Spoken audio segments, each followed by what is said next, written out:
Eu quero começar aqui falando sobre a ansiedade um pouquinho, porque eu quero que as pessoas entendam que a ansiedade ela é uma emoção muito boa quando ela está dentro da medida, vamos dizer assim, quando ela está equilibrada, porque ela é uma emoção necessária para a gente. A gente nasce com essa emoção, tá? Ela ali nos dá o alerta de luta e fuga, ela nos dá o alerta de um perigo.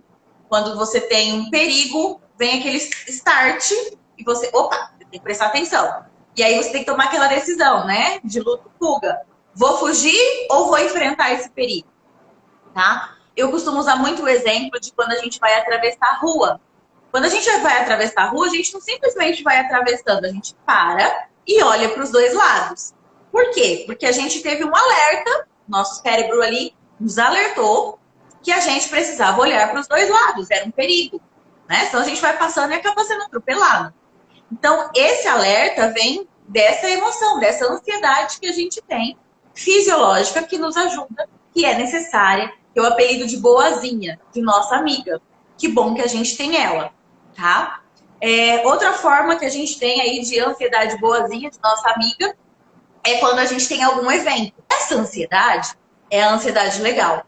Não é dessa ansiedade que a gente vai estar falando aqui hoje. Hoje a gente vai estar falando da ansiedade patológica, que é o apelido de ansiedade malvadinha, aquela que a gente quer ver longe, tá? É aquela ansiedade que traz pra gente sintomas, que nos traz sofrimento, que acaba gerando prejuízo na nossa rotina, no nosso dia a dia, nos nossos relacionamentos, no nosso trabalho. Por quê? Porque ela traz ali sinais e sintomas que nos fazem mal, tá? Ela tá em tamanho exagero, a gente sente uma ansiedade tão exagerada que muitas vezes até o nosso corpo físico manifesta esse aumento de ansiedade. Tem gente que tem náuseas, que tem vômitos, que tem diarreia, tá? Tem gente que tem a batedeira, né? As palpitações, ataque cardíaco, dificuldade de respirar, começa a puxar o ar, a gente fala hiperventilar, porque começa aquela respiração cachorrinho e o ar não vem.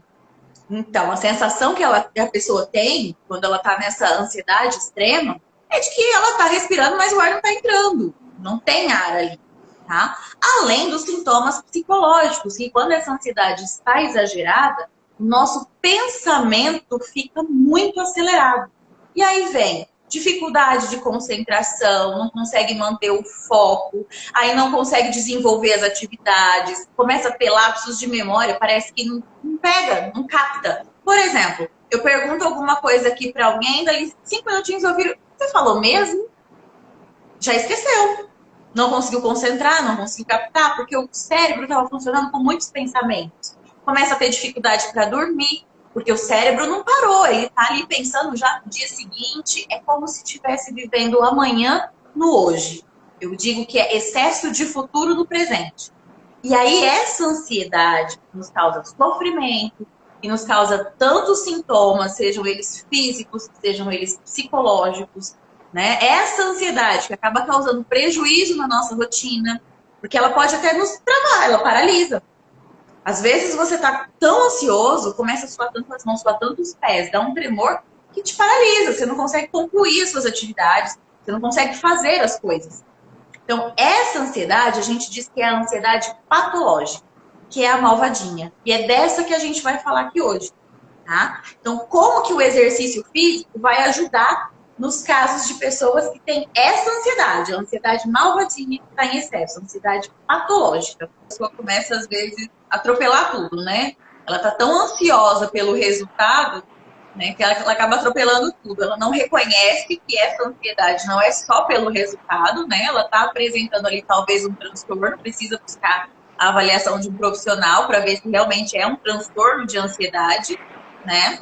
Reconhecer que precisa dessa ajuda, precisa dessa avaliação, precisa de cuidados que ela está ali com esse transtorno, encontrar as causas, encontrar os gatilhos, porque até mesmo o exercício físico pode configurar um gatilho para algumas pessoas. Quando a pessoa faz um exercício físico, por exemplo, a pessoa ansiosa, que tem muito ali nas suas crises de ansiedade, ela tem ataque cardíaco, né, a batedeira, a palpitação, ela tem dificuldade de respirar, a perda de fôlego que determinado exercício que ela possa fazer ela pode achar que ela está entrando em crise, né? Sim. Porque perdeu o fôlego, tá com dificuldade de respirar, o esforço está grande ali, vem aquela taquicardia própria do exercício, né? Taquicardia, ok, é do exercício, a gente sabe. Mas ela ali acaba se confundindo com essa ansiedade dela.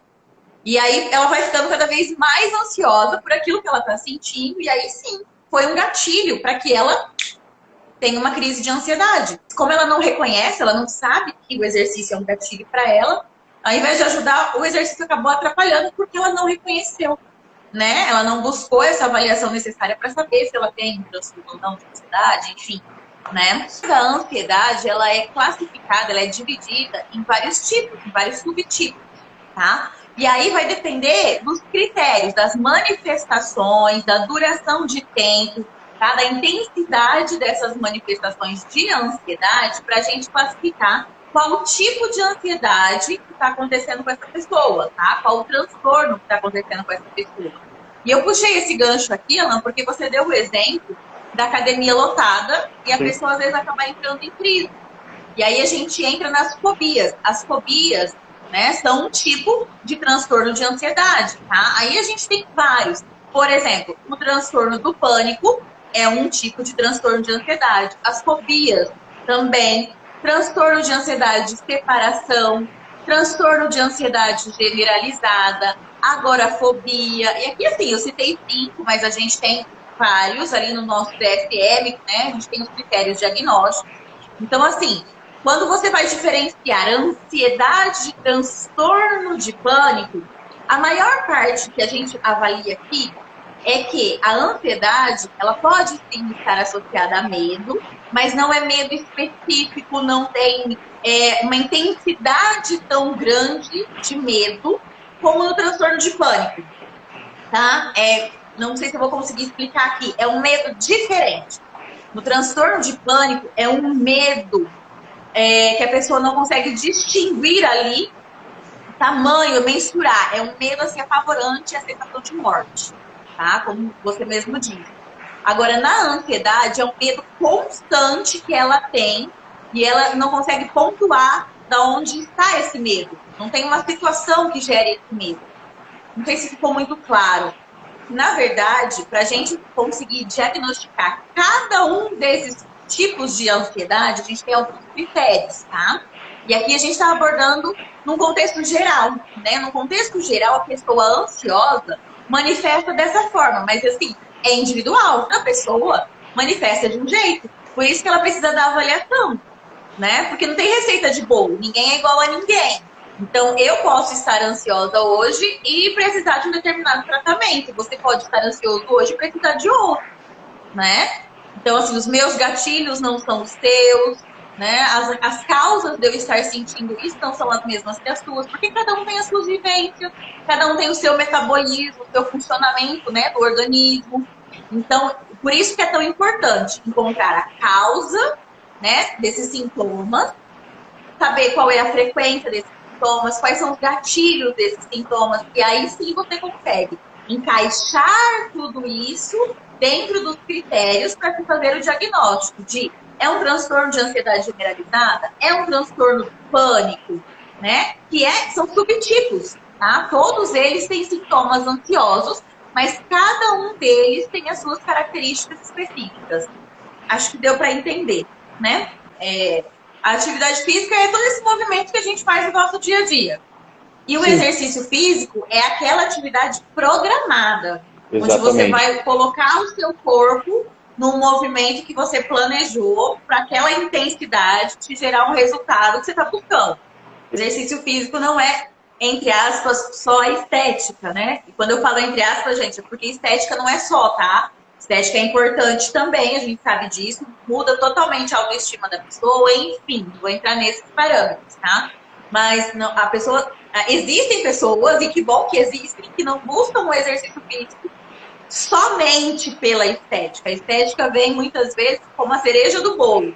Sim. Vem como resultado da saúde que essa pessoa buscou e que ela teve. Quanto mais saúde ela tem, essa estética vem acompanhando, né? Que bom. Que bom que a gente tem quem busca pela saúde, porque exercício físico, na verdade, o principal dele é a saúde, né? Às vezes a pessoa precisa tá num extremo, né? Tá chegando no ponto de ter crise, que acontece muito isso também, que chega para mim nas consultas também muito isso, sabe? A pessoa vai levando. É igual quando o pneu fura, né? O pneu do carro furou. Você tem duas opções. Você vai trocar o pneu, né? Para voltar a ficar bem. Vai cuidar desse pneu, vai trocar ele. Ou você vai continuar andando, rodando com ele até a hora que ele puxar, parar tudo e não ter mais solução. É a mesma coisa com a pessoa ansiosa, né? Então, assim, começou a incomodar, mas ela vai aguentando, vai ajustando, vai passar. Até por conta de muita gente falar coisas ali, ela acaba escutando, isso é frescura, né? Isso não é nada não, respira que passa. Não é bem assim, né? Precisa tratar. E aí, muitas vezes, a pessoa vai levando, na hora que a coisa chegou no extremo, entrou em crise, ficou insuportável, aí ela busca tratamento, ela busca cuidar. É importante conseguir reconhecer, tem ali um sofrimento e buscar ajuda o quanto antes para tratar, né, essa ansiedade. Entender que precisa tratar essa ansiedade, seja de que forma for, tá, gente? Seja através de mudança dos hábitos de vida, seja através do uso de medicação, seja através de psicoterapia, enfim. Os meios de tratamento são vários e vai ser indicado de acordo com a sua ansiedade, né? Mas que ela busque essa ajuda, esse tratamento, para que consiga até fazer o exercício físico, né? E aí, às vezes, ela precisa dessa avaliação física, porque ela não busca o profissional da área da saúde mental, ela precisa estar na frente do profissional da educação física, tá ali fazendo a avaliação dela, para fazer o exercício físico, para falar para ela, olha, nós vamos ter que fazer um treino baseado nisso, porque você está com ansiedade e precisa tratar isso. Não é uma coisa que dá para ir levando, que nem às vezes ela está fazendo, né? Acaba interferindo até no exercício que ela vai fazer, né? Então, assim, rotina, né? Uma rotina. Tem que virar um hábito. Igual a gente aprendeu a tomar banho todo dia, igual a gente aprendeu a escovar dente após as refeições todos os dias, né? É rotina. É uma coisa contínua, né? Quero colocar aqui, gente, que quando a gente orienta a fazer exercício físico, ele ajuda sim na ansiedade, já tem estudos que comprovam isso, tá? Se ele for feito da maneira correta, na intensidade correta, né? Da maneira que é indicada para você que está ansioso, né? Ele vai te trazer benefícios sim. Tanto te ajudando nessa parte de estresse, quanto na parte de hormônios, tá? Porque quando a gente faz exercício físico, a gente tem a liberação de alguns hormônios que melhoram o nosso bem-estar, tá? Que nos dá a sensação de prazer e nos dá motivação. Eu não vou ficar aqui falando de hormônio, mas traz todo esse benefício. Regula isso, auxilia no nosso sono, porque regula esses hormônios, tá? E regulando também, ajudando no estresse, regula o cortisol. Então, assim, tem muito benefício que o exercício físico traz quando é feito bem indicado. Então, hoje, se eu tivesse que dar uma dica aqui, não sou profissional da área da educação física, mas se eu tivesse para dar uma dica aqui, faça uma avaliação física, entenda qual é o exercício indicado para você, e aí você começa a fazer o exercício físico. E aí você vai ter os benefícios dele e não os malefícios dele. Estou errado? Se gostou do vídeo, dá um like e compartilha. E não se esqueça de se inscrever no canal para não perder nada que eu vou trazer aqui.